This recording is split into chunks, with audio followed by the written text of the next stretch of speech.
Boa tarde, graça e paz, irmãos. Tudo bem? Espero com sinceridade de coração que todos os irmãos e seus demais familiares estejam bem. Eu quero aproveitar a oportunidade nessa tarde para deixar uma palavra para reflexão dos irmãos. Então eu gostaria que você, se possível, acompanhasse aí com seus familiares, com a leitura da palavra, que você dedicasse alguns minutos para refletir naquilo que vai ser dito aqui, ok? Nós temos visto e ouvido muitas coisas durante esses últimos dias e eu gostaria de trazer uma palavra do Senhor para o seu coração, algo que Deus tem colocado no meu coração, e é uma experiência. Eu não tenho muita prática com essa questão das tecnologias, né?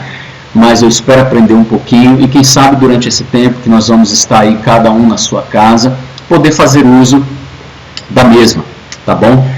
Para a nossa reflexão, o Salmo de número 2, ele começa com uma pergunta do salmista que eu gostaria que você prestasse atenção. Diz assim: por que se amotinam as nações e os povos tramam em vão?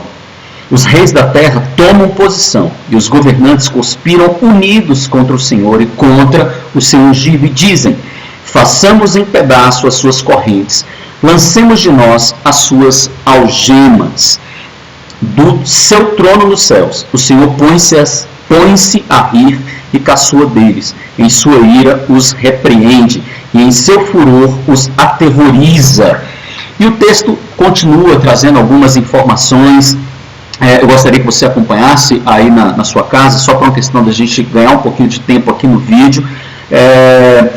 Eu vou dar um pulo agora lá para o versículo de número 10. Que diz assim: por isso, ó reis, sejam prudentes, aceitem a advertência, autoridades da terra, adorem o Senhor com temor, exultem com tremor, beijem o Filho para que ele não se ire e vocês não sejam destruídos de repente, pois no instante acende-se a sua ira. Como são felizes os que nele se refugiam. Você pode dizer amém? Queridos, nós estamos vivendo um tempo difícil, complicado para todos nós, né? Uma experiência que até então nós nunca tínhamos passado, a maioria de nós nunca tinha passado por um problema grave assim, né? A epidemia do coronavírus ou Covid-19, e nós temos visto aí países sendo fechados, governos impedindo a entrada de passageiros vindos de outros continentes, até mesmo de países vizinhos, cidades inteiras com seus cidadãos impedidos de ir e vir, eventos cancelados, estabelecimentos fechados, cultos suspensos, uma corrida desenfreada, louca, desnecessária por parte de muitos, né, para os supermercados, ocasionando aí um desabastecimento de produtos e de alimentos, né, todos os dias a mesma informação.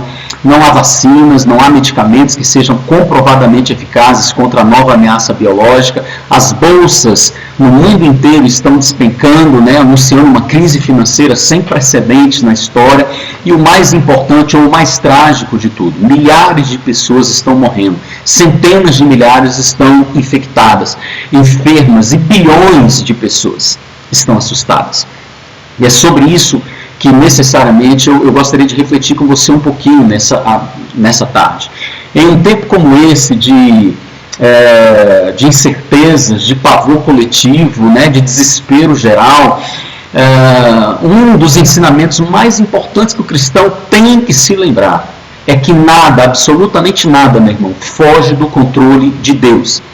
Lembre-se que a Bíblia, em várias passagens, ela nos adverte sobre o que está acontecendo, assim como aquilo que já aconteceu e aquilo que está para acontecer. Como, por exemplo, no Evangelho de Lucas, capítulo 21, no versículo de número 11, Jesus nos adverte, ele diz assim: haverá grandes terremotos, fomes e epidemias em vários lugares e acontecimentos terríveis e grandes sinais provenientes do céu. Infelizmente tem muita gente utilizando esse texto e outros textos fora do contexto para aterrorizar e amedrontar as pessoas. Mais uma vez eu quero frisar aqui que a intenção da palavra do Senhor, a Bíblia, assim como a minha intenção enquanto pastor, a intenção do Espírito Santo de Deus que nos revela todas as coisas, nunca é de nos levar à histeria ou ao pânico. Muito pelo contrário, é de nos advertir a respeito dos acontecimentos do nosso tempo e da nossa era. Veja, apesar da situação ser nova para a maioria de nós, como eu coloquei logo no início, em outros momentos da história humana, outras pessoas enfrentaram tão terríveis ou piores lutas do que a atual que nós estamos enfrentando. Só alguns exemplos para você. Em 1917, a gripe espanhola matou milhares de pessoas em todo o mundo. Entre 1343 e 1353, a peste bubônica, uma doença que se espalhou por toda a Europa, matou mais de 50 milhões de pessoas. Em 1896, a varíola, que só foi erradicada em 1980, matou cerca de 300 milhões de pessoas no mundo. Entre o ano de 1918 e 1922, o tifo matou mais de 3 milhões de pessoas, sem falar da cólera, da tuberculose, do HIV e de tantas outras doenças que já surgiram como epidemia e que se espalharam aí pelo mundo. Eu não estou com isso, veja bem, meu irmão, minimizando e nem desfazendo a crise que o Covid-19 está nos apresentando no momento atual. Muito pelo contrário. O que eu quero que você entenda é que essa não é a primeira crise que a humanidade está atravessando, não é o primeiro problema de escala global que nós estamos enfrentando e que nós não podemos ser levados pelas circunstâncias, nós não podemos nos deixar abalar pelas notícias ruins que estão o tempo todo sendo bombardeadas através da mídia, na televisão, dos rádios, a própria internet, e infelizmente até mesmo no nosso meio, quantos irmãos têm reproduzido informações que muitas vezes são fake news ou são baseadas em teorias da conspiração ou falas de falsos profetas. Alguém pega um vídeo, uma câmera, como eu estou fazendo agora, abre num texto bíblico, pega um texto isolado da Bíblia e aí começa a falar alguma coisa, muito mais tentando amedrontar as pessoas do que trazer uma informação. Isso é extremamente perigoso. Ok? Não preste o seu ouvido, não mande para frente uma informação que você não tem certeza, seja de cunho teológico ou mesmo científico. Quantas informações dizendo para as pessoas fazerem isso ou fazerem aquilo outro, e quando você vai pesquisar, é tudo fake news. Então não se desespere, não mande para frente uma informação que não é verídica e que não vai ajudar ninguém em absolutamente nada. Amém? Eu quero que você entenda que, um exemplo, essa semana eu recebi vários vídeos por WhatsApp, no próprio Facebook, algumas pessoas andaram postando algumas coisas, e dentro desses vídeos tem lá o vídeo de uma pessoa que se intitula pastor, eu não conheço, então eu não sei se realmente é ou se não é, mas enfim, ela se intitula pastor, e essa pessoa alegando que em meio à crise que nós estamos passando nesse exato momento, o presidente da França, o Emmanuel Macron, ele vai se levantar como sendo o solucionador de todos os problemas do mundo, ele vai propor um governo único, ele vai apresentar uma moeda única e que é para nós tomarmos cuidado porque ele é o anticristo e que nós estamos vivendo os últimos dias realmente agora na face da terra, e esse pseudo-pastor, ou enfim, não sei, ele chega a alegar que Deus revelou para ele que o arrebatamento da igreja vai ser agora no mês de abril, muito provavelmente no dia 18. Olha que absurdo. Se nós pararmos para prestar atenção na palavra do Senhor, o próprio Jesus afirma no Evangelho de Mateus, capítulo 24, versículo de número 36, mas a respeito daquele dia e hora, ninguém sabe, nem os anjos nos céus, nem o Filho, senão o Pai. Então, cuidado em meio a essa histeria, esse caos, se deixar levar por vento de doutrina. Algumas pessoas têm se perguntado, poxa pastor, mas por que Deus tem permitido isso? Por que Ele deixa isso acontecer? Deus não é bom, Ele não está no controle? Deixa eu te responder, sim. Deus é bom, sim, Ele está no controle, mas a humanidade continua longe dele. A criação continua, toda ela, debaixo de maldição do pecado. E as consequências afetam toda a humanidade. A salvação nunca foi um salvo-conduto para que as consequências comuns do pecado não nos afetassem. Quando eu digo não nos afetassem, a todos, inclusive aos evangélicos, aos crentes, aqueles que creem, aqueles que proclamam que são filhos e que são discípulos de Jesus.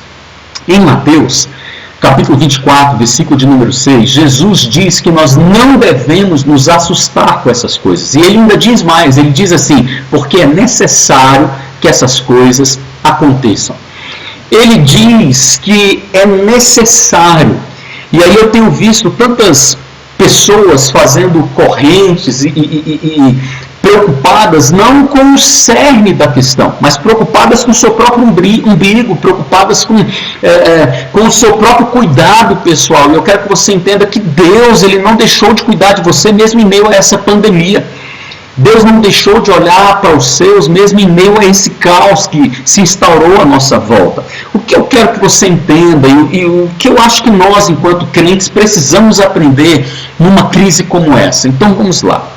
A primeira coisa que nós precisamos entender, você está lembrado do Salmo que eu li aqui no início, o Salmo de número 2. Nós precisamos entender, queridos, que veja bem, quando a gente fala do coletivo, quando a gente fala daquilo que acontece em larga escala, quando a gente fala daquilo que acontece numa esfera global, todas as vezes que a gente vem e traz esse panorama para o contexto bíblico, a gente precisa entender uma coisa. Primeiro, as tragédias nessa categoria global, elas precisam ser vistas por parte da igreja como sendo a vara de Deus disciplinando as nações. Eu não sei se você prestou atenção, mas o contexto que eu li no livro de Salmos, capítulo 2, é o contexto que a humanidade toda está vivendo. Os governantes, os líderes, em todas as esferas, eles trabalham contra, ou têm trabalhado contra tudo aquilo que é o projeto ou a vontade de Deus. São homens que voltam suas costas para Deus. São governos que cada vez mais querem abafar, não é a voz da igreja, como alguns costumam dizer, queridos, não é abafar a voz de uma religião. São pessoas que cada vez mais liberam decretos, liberam leis, praticam coisas que são abomináveis aos olhos de Deus. E a palavra de Deus nos diz que a ira do Senhor, ela é como um cálice, ela vai se enchendo e de tempos em tempos ela é derramada sobre a face da terra, e quando ela é derramada sobre a face da terra, ela atinge todos os homens. Então, uma coisa que você precisamos entender, há uma discussão, será que isso realmente é uma enfermidade? Será que isso foi criado num laboratório? Será que isso não é uma questão de uma jogada de marketing da China ou de uma outra nação para especular na bolsa? Querido, independente de como isso surgiu, de como que isso foi o pontapé inicial, eu quero que você entenda que Deus está usando essa catástrofe nesse exato momento, em primeiro lugar, para corrigir, para disciplinar. Ele está usando isso como uma vara corretiva para as nações da terra. Os governantes, todos eles, nesse exato momento, crendo ou não crendo em Deus, eles param, eles colocam a mão na cabeça, muitos deles estão se perguntando, o que iremos fazer? Segunda coisa que nós precisamos entender é que não é uma vara que corrige apenas as nações da terra, essa vara passa pela igreja. Por isso que ela nos atinge. Por que ela nos atinge? Porque o pai repreende o filho a quem ama, ele disciplina, ele corrige o filho a quem ama. Quando a vara atinge os que são da igreja, queridos, não é porque Deus se esqueceu da gente ou porque ele não se importa conosco, muito pelo contrário. É Deus querendo nos despertar do nosso esfriamento espiritual. A igreja, não apenas a brasileira, mas a igreja mundial, ela, a cada dia que passa, ela está vivendo aquilo que é revelado na palavra. O amor tem esfriado, a fé tem acabado, as pessoas estão se calando, as pessoas estão muito mais preocupadas com o misticismo, as pessoas estão muito mais preocupadas com ela mesma, as pessoas estão correndo atrás de culto que satisfaça o seu próprio ego pessoal do que verdadeiramente adorar e engrandecer o nome do Senhor, servi-lo em espírito e em verdade. Então você precisa entender, Deus está corrigindo as nações e Ele também está disciplinando a sua igreja. Quando eu falo disciplinando a sua igreja, não é a igreja lá do vizinho, não é o templo lá feito de tijolo, somos nós somos a igreja. Deus está me disciplinando em meio a essa crise, Deus está disciplinando meu filho, a minha esposa, Deus está disciplinando os meus familiares, os meus parentes, Deus está te disciplinando e você precisa acordar para isso. Você precisa entender e você precisa falar, Senhor, no nome de Jesus, me faz entender qual é o teu propósito, qual é o propósito dessa disciplina na minha vida, o que eu preciso mudar, o que eu preciso corrigir, quais áreas eu preciso melhorar. Isso é extremamente importante para cada um de nós. Outra coisa que você precisa entender, querido, essa crise vem para mostrar para cada um de nós a nossa fragilidade. Quando eu digo para cada um de nós, o povo de Deus, aqueles que estão lá fora, os ímpios, os governantes, quantos planos, quantos projetos, quantos sonhos que em menos de 15 dias, em alguns casos de 2 meses, no caso mais crítico, que em menos de 3 meses, tudo foi por água abaixo. Quantas pessoas estavam economizando o seu dinheiro, aplicando na bolsa, tentando colocar num determinado investimento X, Y, sonhando e projetando e achando que isso ia garantir alguma coisa, e de repente vem um vírus minúsculo, numa situação que ninguém poderia imaginar, mexe com a bolsa, mexe com o nosso mercado, mexe com a nossa rotina, mexe com o nosso estilo de vida, e tudo de uma hora para outra muda. Somos obrigados ou solicitados no primeiro momento a ficarmos cada um na sua casa, a tomarmos todo tipo de cuidado. Queridos, eu preciso que você entenda, isso é Deus mostrando para o homem, de dentro da igreja, de fora da igreja, a sua fragilidade, a minha fragilidade, a nossa fragilidade. Nós precisamos do Senhor e dependemos do Senhor. Você pode fazer planos, eu posso fazer planos, presidentes dos governos no mundo podem fazer planos, mas a palavra final, ela é do Senhor. Outra coisa que nós precisamos aprender a ter um exercício de fé, principalmente num momento como esse. Fé não é crendice. Fé não é ficar por aí fazendo afirmações soltas ao vento, fazendo declarações soltas ao vento, cantando canções que mexem com a nossa alma e com os nossos sentimentos. Isso não é fé.